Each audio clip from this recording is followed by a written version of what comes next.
Everyone who thirsts, come to the waters. Come and eat.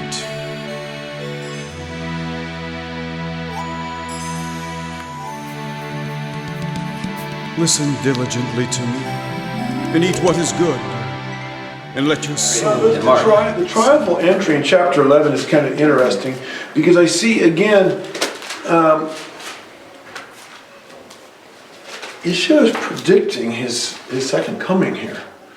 Again, if you see the prophetic subtext, when Yeshua comes back, this is what they're going to say, Hoshana, Hoshana, blessed is he who comes in, all these scriptures. And then the very next incident, we got the colt. That's a fulfillment of a prophecy in Genesis 48, which is actually in next week's parashah, that Jacob made to Judah. Now, it's also prophecy, the fulfillment of Isaiah. But boy, these things, if you start to connect the gospel to its Hebrew roots, and you start seeing that Yeshua fulfilled all these things, and these things were prophesied and pointed to Yeshua. There's one of the, again, I'm just pulling this off the top of my head.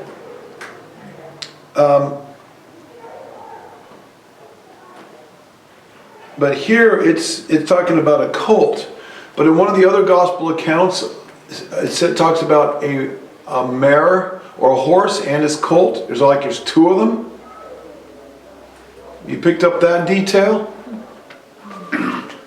Yeshua came in the first time into Jerusalem, in this case, on a colt, as a suffering servant. He didn't come on a stallion. The prophets and kings, or prophets rode around on colts or on donkeys, white donkeys, in ancient times. It was a thing of honor.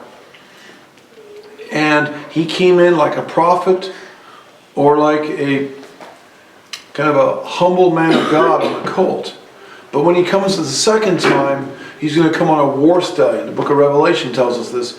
And that's why I believe, again, I don't have time to elucidate on this, but I believe there's this interplay between a horse and a colt, because it's prophetic of his second coming. So this is his first coming, but he's going to come again.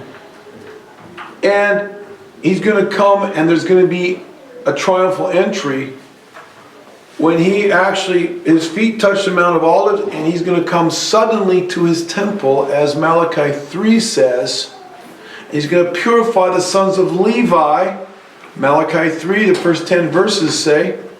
And that's what Yeshua does here. He comes to the temple on a colt. They acknowledge him, and what's he do? He goes in, he cleanses the temple, turns the bankers' tables over, the merchandisers, the spiritual peddlers. I told you that I really have a hard time letting spiritual peddlers into this congregation. If you have something to sell, you're not welcomed. I'm nice about it. Or if you're in the full-time ministry, unless I know for sure the Elohim's put you there, you're not welcomed here, because you're merchandising and you're probably a hireling. And that's basically made it impossible for me to have any speakers in this congregation, because all the big name speakers are all merchandisers.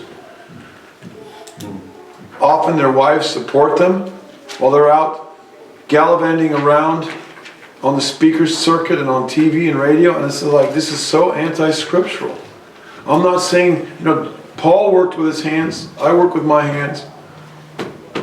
And I'm not saying a workman isn't worthy of his hire. But the Levites, they got remunerated, but they were working. They had cities, they had flocks, they had crops, they had fields, and they worked. So this idea of the preacher coming in, it comes out of the church system, the war system, Babylon system. It's a mixture, and that's why I can't have these people come in here, because it perverts the gospel. They may have good things to teach, but it's tainted. It's a hireling mentality, and we're trying to move past that. So Yeshua had to cleanse the temple. He's going to have to cleanse the temple when he gets back. That's why it says he's going to purify the sons of Levi. When he comes, his feet are suddenly going to, go read it in Malachi 3. I don't have time to quote it, but he's going to suddenly come to his temple. I mean, he's going to come suddenly, and he's going to purify the second time, and this time he's coming on a white stallion with a sword coming, the sword of his word coming out of his mouth, and he's going to bring judgment upon these people that claim to follow him, claim to obey him, claim to be preaching in his name, and he's going to turn their tables over. Because he's going to say, you are hirelings, peddlers. I don't know where he's going to divide the lines, but the first will be last and the last will be first. Sheep and goats. Yeah, well, yeah. That's part of it. That's the nations, but I mean, it's probably going to come into it. So I see he's cleansing his temple here. And then he comes to on his way to the temple, he curses the fig tree. Now the fig tree, again, we're talking at an allegorical level, the drosh level, the third level of Hebraic understanding. Peshat, Ramesh, drosh, and so if you don't know what those are, ask me later and we'll talk about it. But the fig tree, just like the olive tree in the Tanakh, in the Old Testament, is a picture of Israel. It's also a metaphor in Hebraic thought for the Torah. But let's just keep it to Israel. It's a picture of Israel here. And the spiritual system, the leadership, they were producing no fruit. They were fruitless. The Sadducees and the Pharisees were, to a very large degree, a fruitless system. And Yeshua turned the authority that was the Sanhedrin and he gave it to his 12 apostles. One for each of the 12 tribes. And then he gave them authority in Matthew 18. He says, I give you authority. Where two or more gathered in my name, I am there with you. And you can make rulings and you can make judgments, a bed din, in the congregation, in the assembly, in the wherever. And he gave them that authority. And then they passed that authority on down. And you see, they were making judgments when they picked another apostle to replace the Judas. And then the Jerusalem 15, Acts 15, the first Jerusalem Council, they also made rulings. And he's passed that on down. Or they have. It's been passed on down to those that are his chosen in this day. So here he cursed the fig tree. Then he goes into the temple, cleanses the temple, and he comes back and the tree is dead.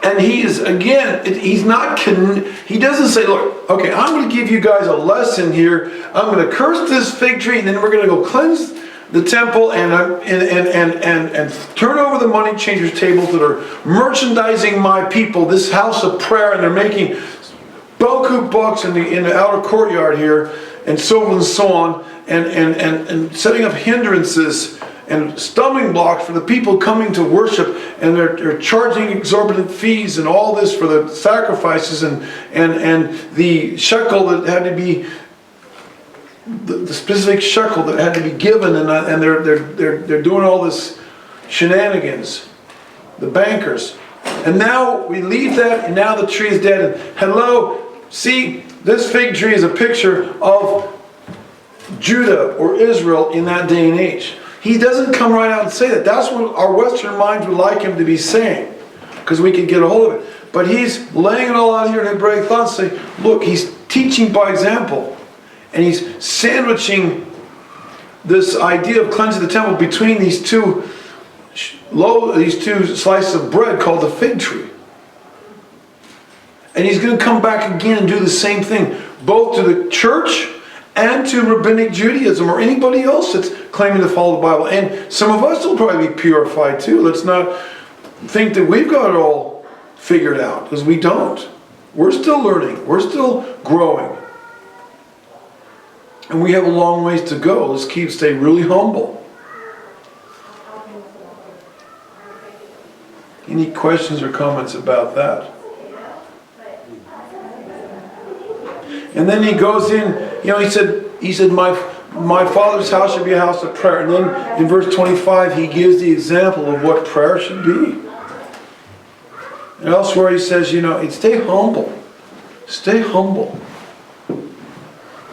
Teachable. And many of our prayers are not heard because we have unforgiveness in our hearts. That's what he says in Matthew, in verse 25 and 26. Our prayers are not heard. It grieves my heart.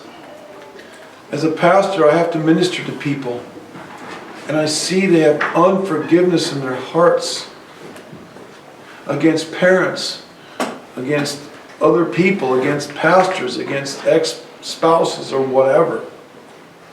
And they're bitter and they're angry and they're just hurting broken people because of unforgiveness. Some of us have been in this place. I have. And I pray to God that I don't have anymore. If it's so, I hope He reveals it. That's why Yeshua said, bless those that curse you. Do good to those who despitefully use you. Pray for them so you get the bitterness off your heart. If you can't pray for somebody, if you can't bless somebody who's wronged you, if you can't forgive them, if you can't say, I love you, then you have bitterness in your heart. And your prayers are not going to be heard. And you're not going to have the victory in your life. You can ask any pastor, pastors and spiritual leaders, elders, they go through hell.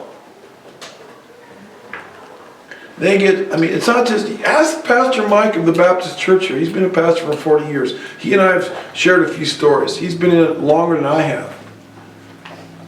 The things he's told me about what's happened in his church. And you can ask any church, any pastor.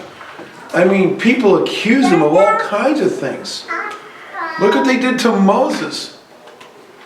And Moses says, they're not doing it against, or Elohim told Moses, they're not doing it against you. They're doing it against me. They're murmuring and complaining against me. You try to reach out and help people. Moses said, I haven't taken one ass or donkey or whatever from you guys. He wasn't a hireling. He gave it all. He didn't take a payroll just like me. And yet they still complained.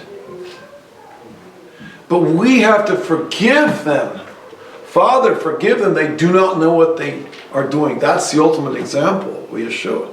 So if we have any bitterness in our hearts toward anyone or anything, I don't care if it was 30 or 40, 50 years ago, ask the Lord to give you a heart of forgiveness and a heart of love for that person or that group of people or that church or whatever it was, and get clean before Him. So you can have experience the victory and have answered prayers and release in your life. Amen? You guys know what I'm talking about? Look, I've been there. Well, I've been hurt just like everybody else. But bless them. And if you can't, then just do like I've done in the past. Yeshua, take your yoke. Take my yoke. Take my burden, actually, and give me your yoke. The yoke that fits. That's easy. Yokes on animals were custom fit to fit the animal, and they put padding and stuff. We take these big burdens and we put them on ourselves, and they're like a backpack that's... Look, when I started backpacking years ago, we had these awful external frame packs that would rub you in the wrong spot, and it was terrible. I look at them and go like, well, that's torture. And you'd be climbing up in the mountains carrying this thing, and you're constantly shifting the weight that, you're carrying a 40, 50, 60 pound pack, and you're hiking way up in the mountains and high, in steep terrain. And I'll tell you, my latest pack I got a couple years ago from REI, beautiful. It just fits. It's got, and it's still, after about 5 or 6 miles, it's still like, you climb a few thousand feet to get up there. It's still tough, but it's not like the old ones were. And that's like what our burdens are. We carry these things around and we get used to it. And you get used to the pain. It's like, give it to Him. And He will give you a yoke that fits and is easy. And He will help you pull that. And He will give you a new heart. A new heart of love. to forgive that ex-spouse, to forgive that employer, forgive that pastor or that spiritual leader that abused you or hurt your feelings, or where you got offended and you can't forgive it because they offended you, whether they meant it or not, or whatever, you're angry, or who knows, it could be 100 different things. So all of this is all related. You know, it's all related here. Seek the Lord while he may be found. Call upon his name. He's near, he's near, he's near. Yeshua Hashem behir matzov kerahu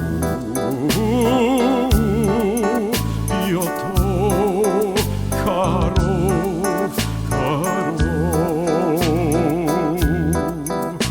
yasov rasha darko leishavim machshevotav yashovel ad Hashem ki arbe is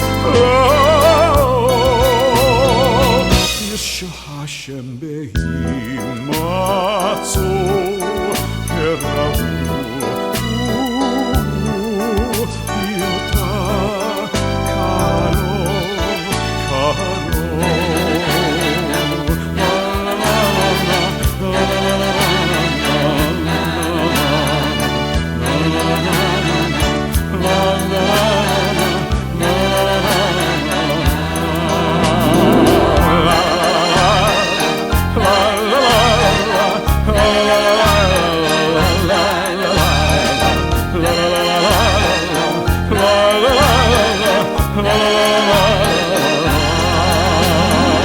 Seek the Lord while he may be found. Call upon his name. He is near, he is near.